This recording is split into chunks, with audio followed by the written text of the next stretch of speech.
Halo, semangat pagi. Apa kabar Bapak Ibu dan rekan-rekan yang terkasih dalam Kristus? Semoga karena kasih Allah, anugerah kesehatan dan kegembiraan senantiasa bersama kita dan keluarga kita di rumah. Hari ini Sabtu 27 Agustus 2022 dalam pekan biasa ke-21 tahun liturgi C2, peringatan wajib Santa Monica. Kita akan mendengarkan sabda Tuhan dari Injil Suci menurut Matius, bab 25, ayat 14 sampai dengan 30. Pada suatu hari Yesus mengemukakan perumpamaan berikut kepada murid-muridnya. Hal kerajaan surga itu seperti seorang yang mau bepergian ke luar negeri, yang memanggil hamba-hambanya dan mempercayakan hartanya kepada mereka.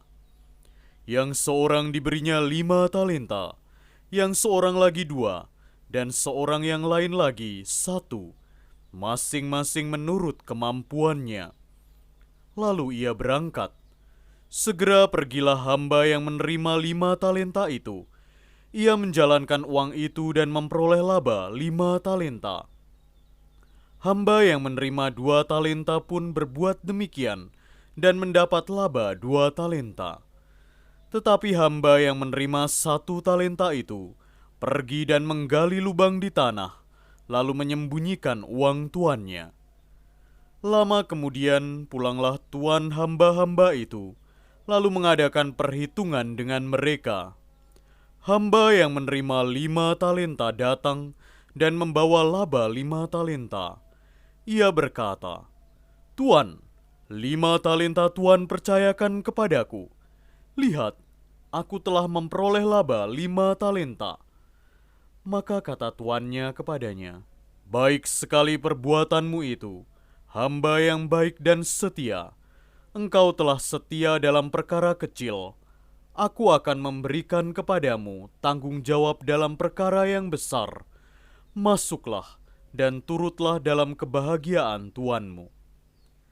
Lalu datanglah hamba yang menerima 2 talenta, katanya, "Tuan, 2 talenta Tuan percayakan kepadaku. Lihat, aku telah mendapat laba 2 talenta." Maka kata tuan itu kepadanya, "Baik sekali perbuatanmu, hamba yang baik dan setia. Karena engkau telah setia memikul tanggung jawab dalam perkara kecil, maka aku akan memberikan kepadamu tanggung jawab dalam perkara yang besar. Masuklah dan turutlah dalam kebahagiaan tuanmu." Kini datang juga hamba yang menerima 1 talenta dan berkata, "Tuan, aku tahu bahwa Tuan adalah manusia kejam yang menuai di tempat Tuan tidak menabur dan memungut di tempat Tuan tidak menanam. Karena itu, aku takut dan pergi menyembunyikan talenta Tuan di dalam tanah. Ini, terimalah milik Tuan." Maka tuannya menjawab, "Hai engkau hamba yang jahat dan malas. Engkau tahu bahwa aku menuai di tempat aku tidak menabur dan memungut di tempat aku tidak menanam. Seharusnya uangku itu kau berikan kepada orang yang menjalankan uang, supaya sekembaliku aku menerima uang itu serta dengan bunganya.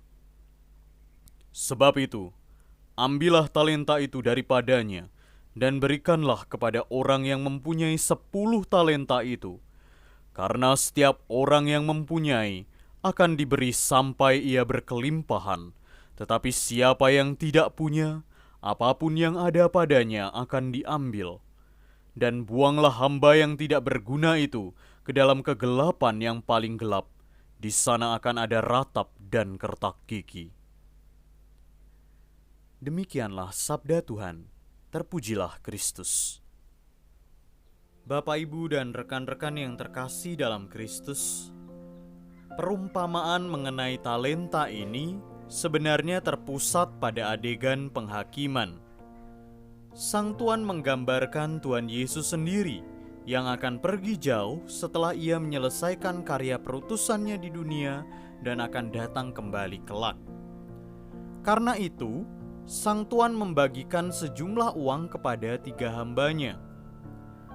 Kata talenta yang disampaikan oleh Tuhan Yesus ini selain merupakan makna dari bahasa Yunani talanton yang berarti ukuran, skala atau keseimbangan, talenta juga berarti bakat alami yang dapat dikembangkan dengan praktek yang tekun.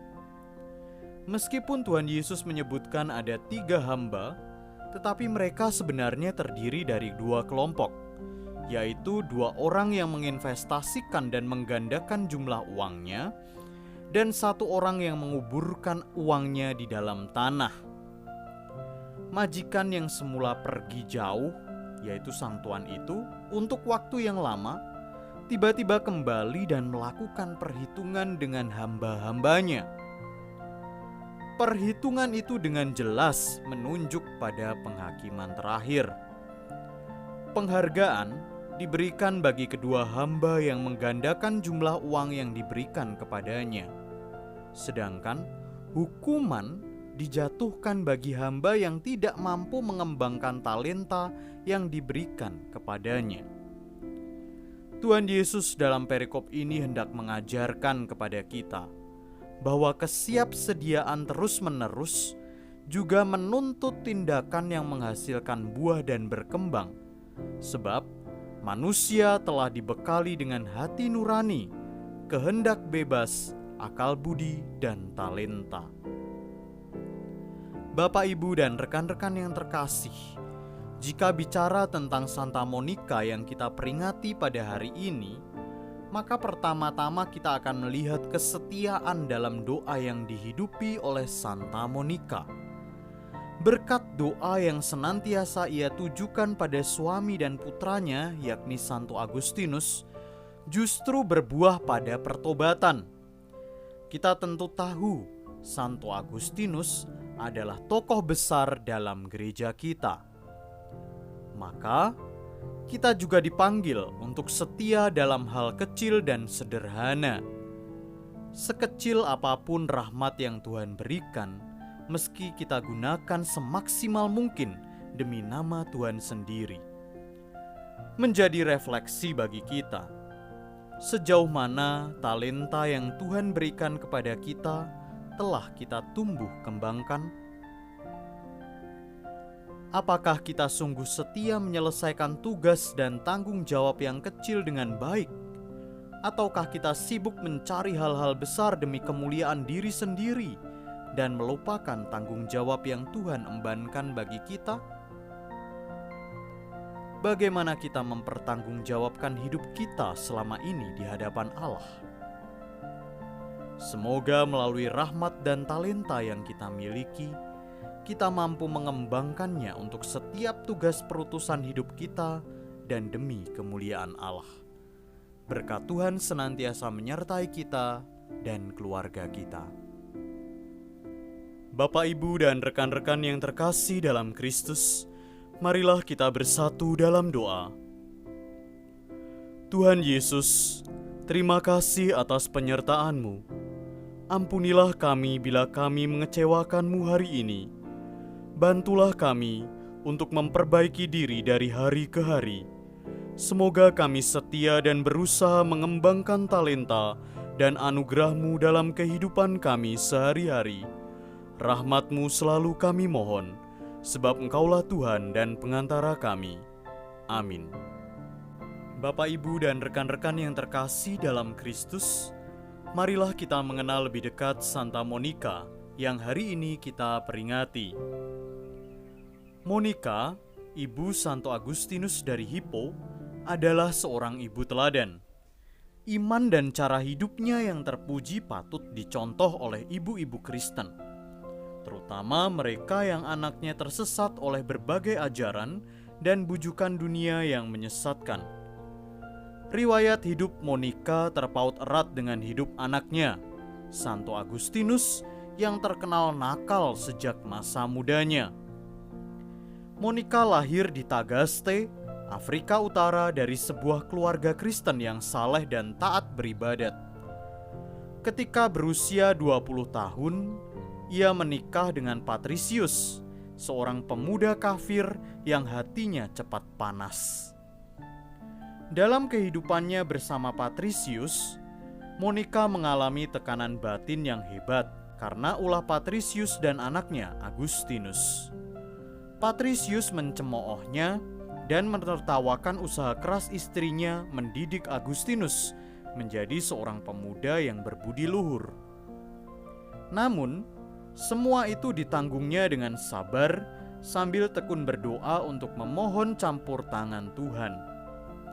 Bertahun-tahun lamanya tidak ada tanda-tanda apapun bahwa Tuhan mengabulkan doanya. Baru pada saat-saat terakhir hidupnya, Patricius bertobat dan minta dipermandikan. Monica sungguh bahagia dan mengalami rahmat Tuhan pada saat-saat kritis hidup suaminya. Ketika itu, Agustinus berusia 18 tahun dan sedang menempuh pendidikan di kota Kartago. Cara hidupnya semakin menggelisahkan hati ibunya karena telah meninggalkan imannya dan memeluk ajaran Manikeisme yang sesat. Lebih dari itu, di luar perkawinan yang sah, ia hidup dengan seorang wanita hingga melahirkan seorang anak yang diberi nama Deodatus. Untuk menghindarkan diri dari keluhan ibunya, Agustinus pergi ke Italia. Namun, ia sama sekali tidak luput dari doa dan air mata ibunya. Monica berlari meminta bantuan kepada seorang uskup. Kepadanya, uskup itu berkata, "Pergilah kepada Tuhan.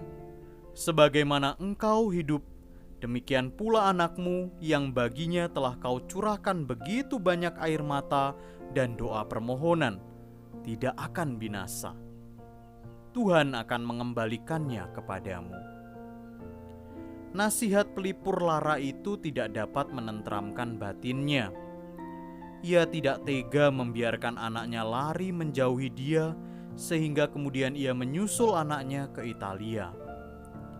Di sana ia menyertai anaknya di Roma maupun di Milano.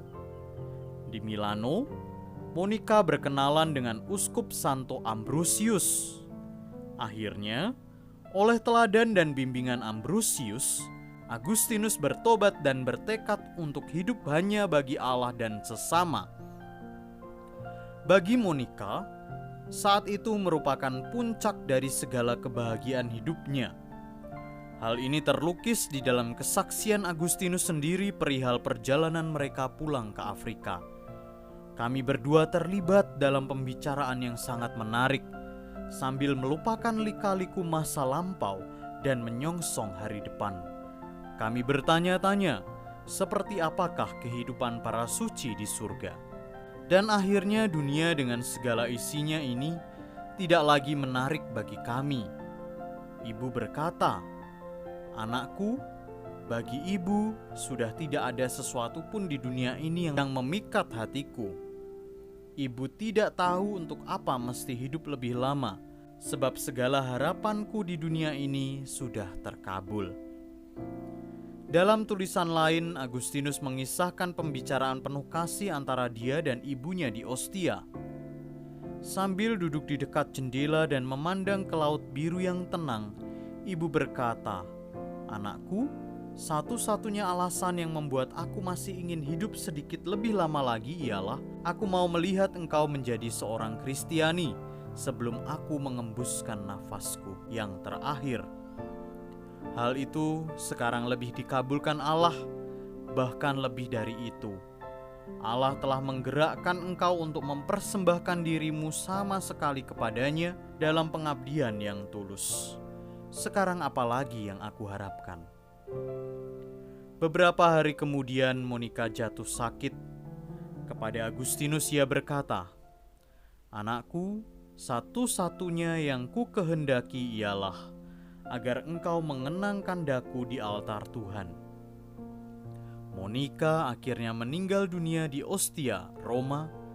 Teladan hidup Santa Monica menyatakan kepada kita bahwa doa yang tidak kunjung putus pasti akan didengarkan Tuhan.